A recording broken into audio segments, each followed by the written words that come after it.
आज की इस वीडियो के अंदर हम बात करेंगे एक जॉब रेडी रिज्यूमे या एटीएस सीवी कैसे तैयार किया जाता है स्टेप बाय स्टेप। किसी भी जॉब के ऊपर अप्लाई करने से पहले आपने ये बात अपने जहन में रखनी है कि इस रिज्यूमे के अंदर तीन तरह की क्वालिटीज होनी चाहिए। Number one, best template, optimised content and उस रिज्यूमे का एटीएस स्कोर हाईएस्ट होना चाहिए। क्योंकि आप कभी भी किसी कंपनी के अंदर जब अप्लाई करते हैं तो आपकी शॉर्ट लिस्टिंग के चांसेस इस वजह से बढ़ जाते हैं।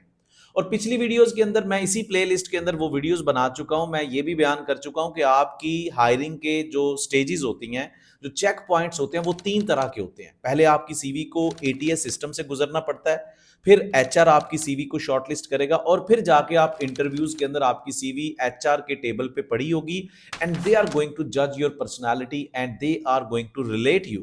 सो इसलिए आपकी सीवी जो है वो बहुत ही ज्यादा सिंपल, रीडेबल और रिलेटेबल होनी चाहिए। जिस जॉब के लिए आप अप्लाई कर रहे हैं उस जॉब के साथ उसका रेलिवेंसी स्कोर हाई होना चाहिए, जो उसको एटीएस रिज्यूमे बनाता है। Well, my name is engineer Waqas Ahmed और मुझे फील्ड के अंदर एज एन इंजीनियर काम करते हुए 15 साल हो चुके हैं गल्फ रीजन के अंदर। और मैंने तकरीबन ऑयल एंड गैस से लेकर कंस्ट्रक्शन इंडस्ट्री, सारी इंडस्ट्रीज के अंदर काम किया और मैं अपने एक्सपीरियंस की बेस पे ये पूरी कैरियर डेवलपमेंट गाइड की प्लेलिस्ट सीरीज बना रहा हूं। इससे पहले कि आज की इस वीडियो को स्टार्ट करें, I would request you people to subscribe this channel, ताकि फ्यूचर में भी कोई स्किल्स या कैरियर ओरिएंटेड कोई भी वीडियो बनाऊं तो आपको उसका लिंक बर वक्त मिल सके। वेल, इस वीडियो को स्टार्ट करने से पहले मैं आपको बता दूं, मैं इसके एंड पे आप लोगों के साथ एक हाईएस्ट एटीएस सीवी जिसका स्कोर हाईएस्ट होगा उसका लिंक भी शेयर करूंगा और साथ में आपके लिए एंड पे एक सरप्राइज भी है। So let start this video. अच्छा जी, आपके साथ मैं एक एक्सपेरिमेंट शेयर करता हूं। मान लो कि ये जो दो सीवीज आपको स्क्रीन पे नजर आ रही हैं, इनमें एक तरह का डाटा आपने कॉपी पेस्ट कर दिया, टेम्पलेट दोनों के डिफरेंट है। अब आप खुद बताएं मुझे कमेंट्स के अंदर कौन सा टेम्पलेट आपको बेहतर लग रहा है। ज्यादातर लोग अपनी राय के अंदर अभी तक यही बता चुके हैं कि राइट साइड वाली सीवी जो थी वो उनको बहुत ज्यादा अट्रैक्टिव लग रही थी। लेकिन मैं अपने एक्सपीरियंस से और अपने एटीएस सिस्टम एक्सपीरियंस से आपको बताने जा रहा हूं कि कौन सी सीवी के चांसेस ज्यादा बढ़ जाते हैं उसके शॉर्टलिस्ट होने में। वो इस साइड वाली सीवी है, यानी कि राइट साइड वाली सीवी, नंबर 1 जिसके ऊपर लिखा हुआ है। क्यों? क्योंकि इस चीज को हम देख लेते हैं हार्वर्ड यूनिवर्सिटी के पर्सपेक्टिव से। ये मैं अपने तौर पे नहीं बता रहा, बल्कि मैं ये आपको प्रॉपर तरीके से आपको गूगल पे लेके चलता हूं। यहां पे आपने लिखना है हार्वर्ड एक्सटेंशन रिज्यूमे पीडीएफ, और जब आप ये लिख लेंगे तो आपके सामने ये वाला लिंक आएगा, इसको क्लिक करें। ये आपके लिए एक बहुत ही इंपॉर्टेंट बात है समझनी। और यहां पे जब आप जाएंगे तो आपके लिए यहां पे एक ओपन हो जाएगा व्यू रिसोर्सेज। ये देखें, यहां पे आप नीचे जाएं और प्रूव के साथ यहां पे डिफरेंट तरह के कवर लेटर्स पड़े हुए हैं और सिंपल सा हमेशा एक, ये देखिए पेज नंबर 4 पे चले जाएं। ये आपके डिफरेंट टेम्पलेट्स पड़े हुए हैं रिज्यूमे के। कहीं पे भी उस तरह का नंबर 2 वाला टेम्पलेट इज नॉट रिकमेंडेड। आप यानी कि यहां पे देखें, आपको हमेशा रिकमेंड किया जाएगा आप अपना नाम लिखें, अपनी थोड़ी बहुत डिटेल दें और उसके बाद अपनी एजुकेशन, अपना एक्सपीरियंस बहुत ही सिंप्लिसिटी के साथ एक्सप्लेन करें। सो ये एक हार्वर्ड का रिकमेंडेड टेम्पलेट है और इसी टेम्पलेट को हमने एटीएस स्कोर के साथ लेके चलना है अगर हम चाहते हैं कि हमारी सीवी अगली 10 जॉब्स के लिए जो हमने अप्लाई करना है वो ज्यादा एक पॉसिबिलिटी बन जाए। तो ये एक प्रूफ था। प्रूफ के लिए मैंने आपको हार्वर्ड यूनिवर्सिटी का ये लिंक दिखाया फॉर गुड पर्पस, ताकि आप लोगों को एक बिलीव आए कि आइंदा आपने कहीं पे भी किसी ऐसी वेबसाइट पे जाके या किसी भी ऐसे बंदे को पैसे नहीं देने जो आपको कहे जी मैं आपकी सीवी बहुत अच्छी बना दूंगा। ये गलती बिल्कुल नहीं करनी, क्योंकि इस तरह की सीवीज बिल्कुल एटीएस सीवीज नहीं होती। और आज के दौर में अपनी पिक्चर लगाना भी ज्यादा रिकमेंड नहीं किया जाता, क्योंकि ये भी एटीएस फ्रेंडली नहीं है। अब एटीएस होता क्या है, मैं आपको थोड़ा सा इस फिलॉसफी के अंदर लेके चलता हूं। पहले इसको समझें और फिर हर जॉब के ऊपर अप्लाई करने से पहले हमारे अंदर बहुत अच्छी क्वालिटीज होनी चाहिए कि हम जॉब एड को कैसे पढ़ें। ये सबसे पहला पॉइंट है एटीएस सीवी लिखने से पहले। सो मैं आपको लिंक्डइन पे लेके चलता हूं एक एग्जांपल के तौर पे। We are going to switch to the LinkedIn और यहां पे हम देखते हैं कि एक जॉब है जो हमने रैंडमली अप्लाई करना है, जिसके ऊपर आप लिंक्डइन या किसी भी ऑनलाइन जॉब पोर्टल के ऊपर जाके लिख सकते हैं और आपके सामने कई तरह के जॉब ऐड आ जाएंगे। अभी मैं ये एक रैंडम कंपनी के अंदर प्लानिंग इंजीनियर की जॉब आई है और वहां पे बहुत सारी इंफॉर्मेशन दी है। कि जॉब डिस्क्रिप्शन के अंदर जॉब रिक्वायरमेंट होती है कि उनको एक जूनियर प्लानिंग इंजीनियर चाहिए, ये एक समझाने के लिए एक जॉब एड को मैं सिलेक्ट कर रहा हूं।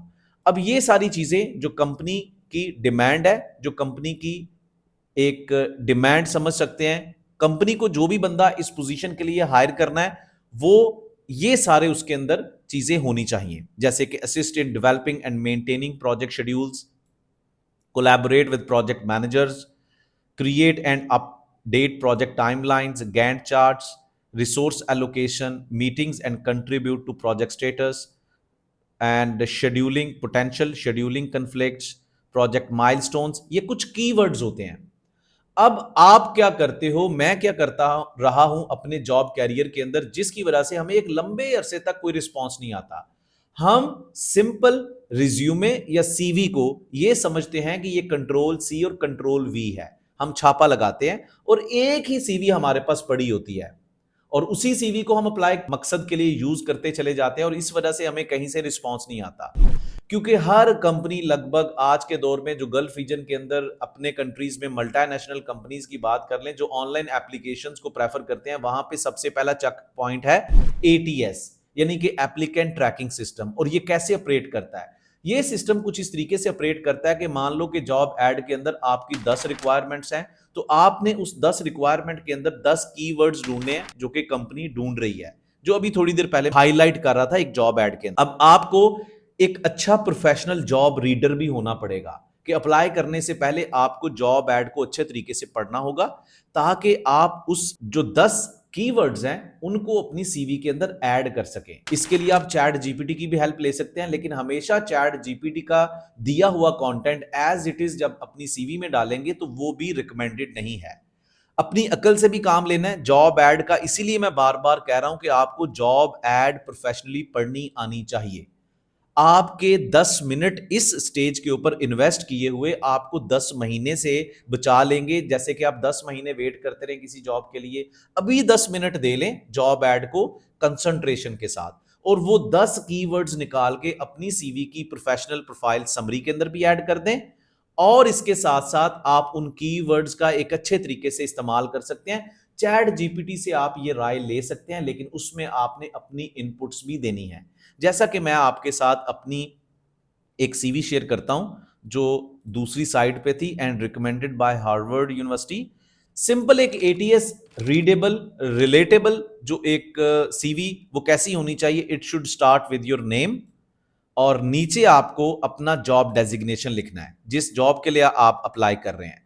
इस पोर्शन के अंदर बहुत सारे लोग क्या करते हैं कि अपना ब्लड ग्रुप, अपना रिलीजन, अपनी बहुत सारी एक्स्ट्रा इंफॉर्मेशन दे देते हैं जो कि बिल्कुल रिकमेंडेड नहीं होती। आपने सिंपल अपना पासपोर्ट, नेशनैलिटी, ईमेल एड्रेस और एक नंबर दे दें, सिंपल।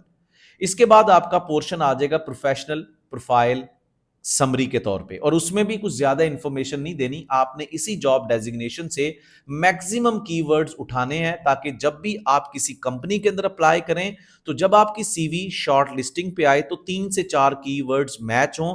क्योंकि ये सिस्टम कुछ इस तरीके से काम करता है, अगर उसको अपने इन कीवर्ड्स में से कुछ चीजें दिखाई दी प्रोफेशनल प्रोफाइल के अंदर तो वो आगे उस सीवी को लेके चलेगा। ठीक है, फिर इसके साथ नीचे आपका एजुकेशन एंड स्किल्स का पोर्शन आ जाएगा। ऑब्वियसली अगर आप इसको स्विच बैक करें यहां पे, तो आपको यहां पे कहीं ना कहीं पे उसने रिकमेंड किया होगा कि आपका सिविल इंजीनियरिंग चाहिए, मैकेनिकल, कौन से स्किल्स चाहिए, primary P6, project planning control, whatever, right. So आपने एजुकेशन और उसके अंदर ये चीजें अपनी हाईएस्ट स्कोर के लिए लिख देनी है। फिर एक्सपीरियंस के अंदर जाके आप अपनी कंपनीज को लिखें, अपना रेलिवेंट प्रोजेक्ट्स का जिक्र करें। इसके साथ साथ आपका जो मेजर एरिया है वो जॉब रिस्पॉन्सिबिलिटीज का एरिया है, जहां पे आपने सबसे ज्यादा एज इट इज अपनी ये जॉब रिस्पॉन्सिबिलिटीज जो कंपनी जॉब एड के अंदर लिख रही है उनको अमेंड करके, मैं फिर कहता हूं चैट जीपीटी से हेल्प ले लें, बट हमेशा ह्यूमनाइज करके। ऐसा नहीं है कि आप वहां से हेल्प नहीं ले सकते, लेकिन एज इट इज भी आप डालेंगे तो बहुत सारी कंपनीज ने एआई ओरिएंटेड जनरेटेड जो डाटा होता है उसकी रिजेक्शन के फिल्टर्स लगाए होते हैं। तो कुछ ना कुछ अपनी तरफ से को अल्टरनेटिव वर्ड्स ढूंढ लें और ह्यूमनाइज करने की कोशिश करें, और कोशिश करें जॉब एड की जो डिस्क्रिप्शन है उसको एज इट इज लिखने की बजाय थोड़ी सी अमेंडमेंट करके अपनी रिस्पॉन्सिबिलिटीज के अंदर रखें। जैसा कि आप प्लानिंग इंजीनियर के तौर पे कंपनी की डिमांड है, कंपनी को चाहिए ये वाला बंदा, तो आपकी जॉब रिस्पॉन्सिबिलिटीज के अंदर लिखा होना चाहिए कि I have been managing and developing and maintaining project schedules. तो कंपनी का जो एटीएस सिस्टम है वो रिलेट करेगा, जो हमें बंदा चाहिए उसके अंदर ये सारी चीजें मौजूद हैं। सो ये चीजें जब आप करेंगे, एटीएस सीवी का स्कोर हाई करने के लिए जो जॉब एड के अंदर बार बार चीजों के बारे में, स्किल्स के बारे में, रिक्वायरमेंट्स के बारे में कंपनी लिख रही है, उनको अपनी सीवी के अंदर डालना, it means you are converting your CV into ATS resume और ATS CV. You got my point? So ये एक बहुत ही जबरदस्त टेक्निक है। आई सुजेस्ट यू पीपल इस पूरी प्लेलिस्ट सीरीज को देखिएगा, जिसके अंदर मैंने कोशिश की है कि ना सिर्फ आप अपना एक सीवी, एक रिज्यूमे बना सके, बल्कि I am trying to educate you people कि आपको thoroughly the spirit of this ATS resume कैसे समझना है। और इसमें इंटरव्यूज के ऊपर भी बात होगी, लिंक्डइन ऑप्टिमाइजेशन के ऊपर भी बात होगी, इंजीनियरिंग डिफरेंट कैरियर्स के बारे में भी बात होगी कि एटीएस रिज्यूमे से ऑनवर्ड आपके क्या क्या गोल्स हैं। आज की वीडियो के अंदर आई ट्राइड कि आपको बता सकूं कि एटीएस रिज्यूमे अगर आप बनाना चाहते हैं तो उसके अंदर आपने किस तरीके से पहला स्टेप लेना है अपने कंटेंट को ऑप्टिमाइज करने के लिए, अपने टेम्पलेट को सिंप्लिसिटी के साथ रखना है।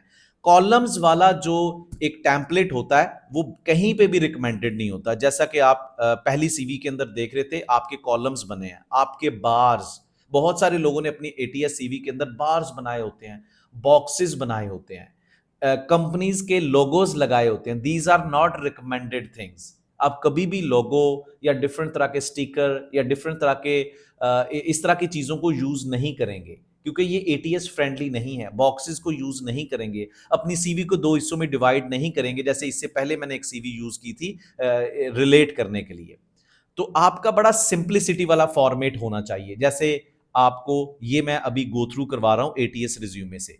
ठीक है, आप बहुत सिंपल तरीके से जॉब डिस्क्रिप्शन के अंदर मैक्सिमम चीजें ऐड करें, अपना ट्रेनिंग्स अगर आपने ऑलरेडी कंपनी इंडस्ट्री के अंदर हासिल कर चुके हैं उनको ऐड करें, सेमिनार वर्कशॉप्स, ये उन लोगों के लिए रिकमेंडेड हैं जो फ्रेशर्स हैं, जिनको कहीं से कोई डाटा नहीं मिलता कि यार मैं फ्रेशर हूं, मेरी तो आधी सीवी भी नहीं बन पा रही। अगर आप एक एक्सपीरियंस लेवल पे हैं तो फिर भी आप 2 पेजेस से आगे ना जाएं। अगर 4 से 5 साल का एक्सपीरियंस है तो 1 पेज की CV is more than enough. अगर फ्रेशर है तो अपनी यूनिवर्सिटीज के अंदर जो प्रोजेक्ट्स किए हैं, सेमिनार्स किए हैं, तो वो चीजें भी डालें। मजीद आने वाली वीडियोस के अंदर भी मैं इस तरह के कंटेंट और टिप्स एंड ट्रिक्स बताता चलूंगा कि कैसे आपने अपनी सीवी को आगे बढ़ना है और प्रोडक्टिव तरीके से बढ़ना है। ठीक है, मजीद आपने जो एक और काम करना है अपने टेम्पलेट, अपने कंटेंट और एटीएस रिज्यूमे को लेकर, वो आपने अपना फॉन्ट थारोली सेम रखना है। ऐसा ना हो कि पहले कैलिबरी चल रहा है, फिर आपका फॉन्ट चेंज हो गया, कुछ और चल रहा है, एरियल चल रहा है। Not like that.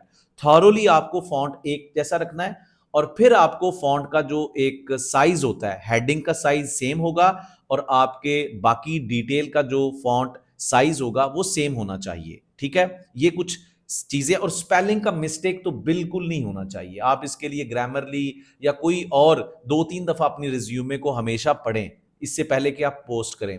और एंड पे मैं इस वीडियो को साइन ऑफ करने से पहले एक बहुत ही इंपॉर्टेंट टिप बताने जा रहा हूं। कभी भी आप कहीं पे सीवी पोस्ट कर रहे हैं, अपना रिज्यूमे ऐड कर रहे हैं, सबमिट करवा रहे हैं, तो कभी भी वो एमएस वर्ड में नहीं होना चाहिए। उसकी वजह क्या होती है कि मेरे पास शायद मैं मोबाइल के अंदर आपका रिज्यूमे ओपन कर रहा हूं, शायद कंप्यूटर में, मेरे कंप्यूटर की सेटिंग मेरे मोबाइल से डिफरेंट हो सकती है, मेरा एमएस वर्ड का सेटअप डिफरेंट हो सकता है, तो वो आउट ऑफ सीक्वेंस जा सकती है मेरी सारी की सारी टेम्पलेट। तो हमेशा मुझे एमएस वर्ड के अंदर सिंपल रिज्यूमे डेवलप करने के बाद इसको कन्वर्ट करना है पीडीएफ के अंदर हमेशा। ये बहुत ही इंपॉर्टेंट चीज है।